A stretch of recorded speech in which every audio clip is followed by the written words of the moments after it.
স্থাপনা যেটি না বললেই নয়, রবি একটি অনাকাঙ্ক্ষিত ঘটনাকে কেন্দ্র করেই কিন্তু এই অপ্রীতিকর ঘটনা ঘটে। কত ছবি লাগে রে ভাই?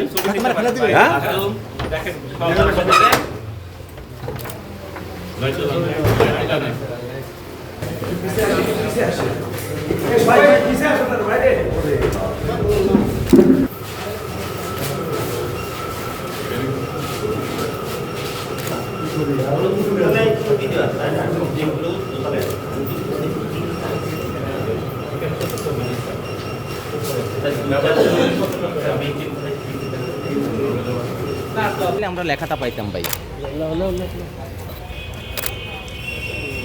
5 জনকে গ্রেপ্তার করেছি এবং আমাদের যারা বাকি আসামি আছে তাদের গ্রেপ্তারের প্রক্রিয়া অব্যাহত আছে এবং আমাদের এখানে নিরাপত্তার কোনো শঙ্কা নেই। আমাদের পুলিশ সবসময় শহরে থাকবে এবং আজকে থেকে এটা যে আমাদের এখানে যে যথাযথ নিরাপত্তা ব্যবস্থা থাকা উচিত সেটিতে ঘাটতি ছিল। অবশ্যই আমরা মনে করি ঘাটতি ছিল, আমরা এটা পরবর্তীতে পরের দিন ব্যবস্থা গ্রহণ করি। আমরা ইতিমধ্যে আপনারা জানতে পেরেছেন যে একটা মামলা হয়েছে এবং মামলার প্রেক্ষিতে 5 জন গ্রেপ্তার হয়েছে। আমি গতকাল আমাদের উপদেষ্টা মহোদয়, সচিব স্যার, ডিজি মহোদয়ের সাথে কথা বলেছি। তারা আপনাদেরকে আশ্বস্ত করেছেন এখানে ফার্দার আর এই ধরনের ঘটনা ঘটবে।